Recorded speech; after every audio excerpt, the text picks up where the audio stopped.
video, we're going to show you how to use the latest feature that we've added to our crypto trader program. This feature is called Triangular Self-Arbitrage, and to get to that feature, please click on Tools, and then click on the Triangular Self-Arbitrage button. So the idea behind this feature is to let the user engage in what's known as triangular arbitrage trading within a single exchange, within one exchange. So in other words, whenever there's a cross-currency imbalance between quotes, the user can trade different assets and shift from one asset to another. So there are three tabs at the top. There is a Chains tab, an Exchange tab, and a Monitor tab. So we're in the Chains tab right now, the Chains field. This is where we indicate the chain itself or the chains that we would like to use. So let's click on the Add button at the bottom, and let's call our chain Test Ethereum. Let's say we want to sell Ethereum and buy Bitcoins. So let's enter the symbols. So we're selling Ethereum and buying Bitcoins. We're then going to sell Bitcoins, the Bitcoins that we got, and then buy USD, and finally sell US dollars and buy Ethereum. So just to recap, sell Ethereum Bitcoins means we're selling Ethereum to buy Bitcoins. We then sell Bitcoin to buy some US currency. And finally, following that, we sell the US dollars to buy back Ethereum. So the net result of all these trades is that we end up where we started. We began the chain by selling Ethereum, and we now just now buy Ethereum back. We can create as many chains as we want. The important thing is to make sure that the label of each chain is always different. So pay attention to that, otherwise you'll confuse the program. So moving on to the Exchange tab, this is where we add our exchanges, and this is we do it over here.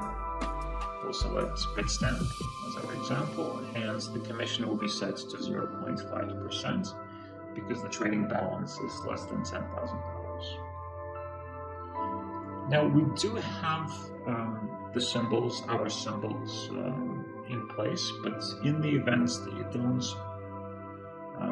you can see here, right here, that we have all the symbols that we need.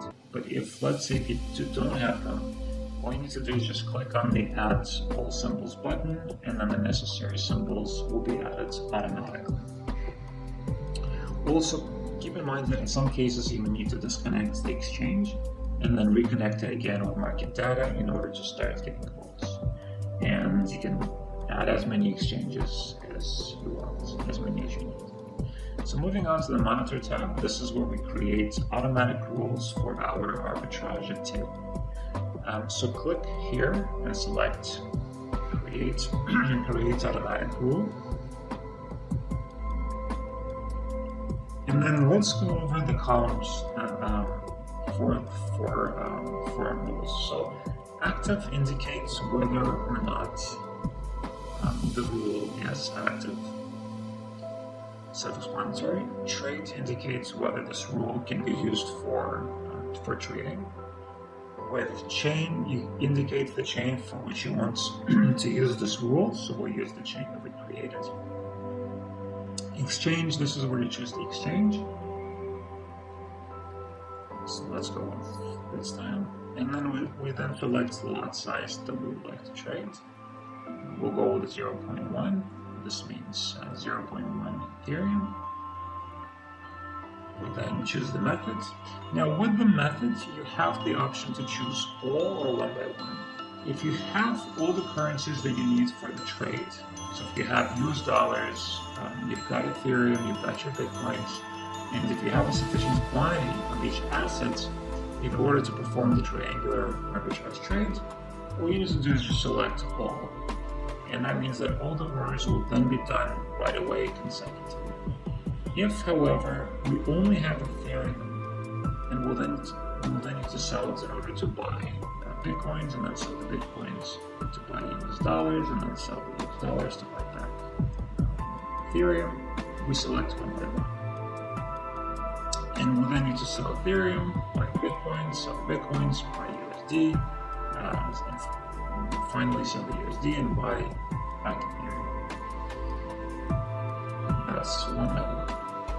We then need to set the profit that we need to make in order to cover the expenses incurred in doing the trades. In this case, I will enter 1%. And this also takes into consideration the commission fees. This accounts for the commission fees that need to be paid on the trades. Current profit shows the current profit that we have at the present time. So that's self-explanatory. And the last column shows the maximum profits that was made during the life of this rule. So let's set this rule to active and then click on the run button.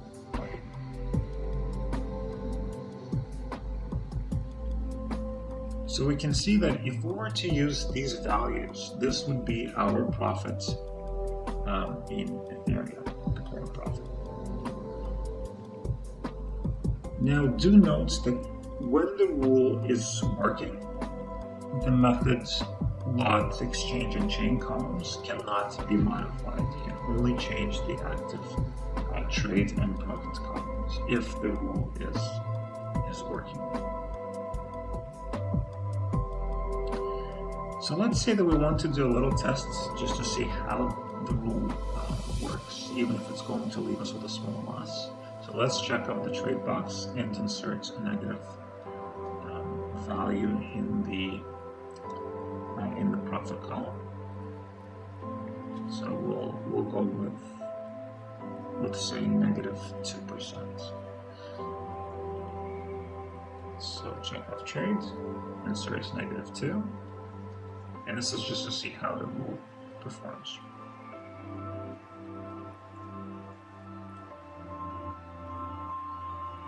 Okay, so we can see that our first order was rejected because the lot size was less than the equivalent of $25. And the software attempted to open 3 consecutive orders, all of them were rejected. The program determined that there was something wrong with the rule, and after 3 mistakes in a row, the rule was automatically disabled. And you can see that the active box has been unchecked. That's because the rule is disabled. So if we set it to active again, the program will attempt the same sequence of trades. It will attempt to do the same sequence of trades, but the result will be the same.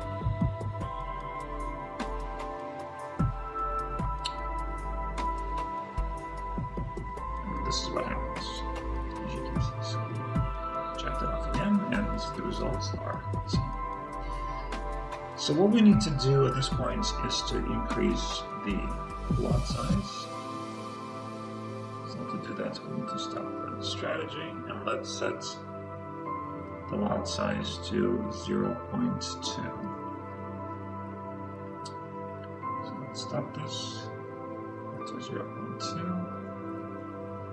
We'll leave the profit as is at -2%, and we'll make the rule active again. Now, when we set a rule to active, the error indicator, the indicator showing us our errors, is reset. Now, if we look at our trading balance, and I hope you can see this well, I apologize if you don't. If we look at our balance, we can see that we have some bitcoins, but we need to top up our Ethereum balance. It's practically depleted. So we need to buy some Ethereum. So let's click here, choose the symbol right here, Ethereum Bitcoin, select market as type, this quantity, and we then hit buy. Let's wait for the balance to change.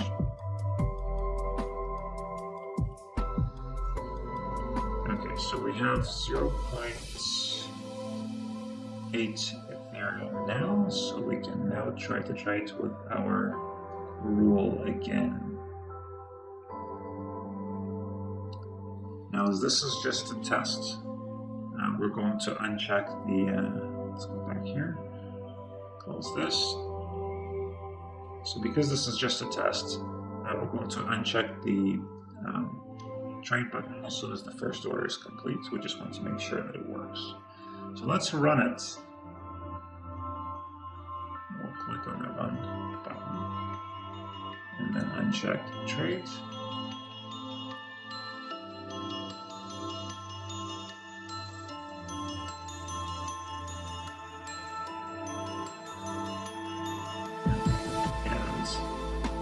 We can see that so let's check this.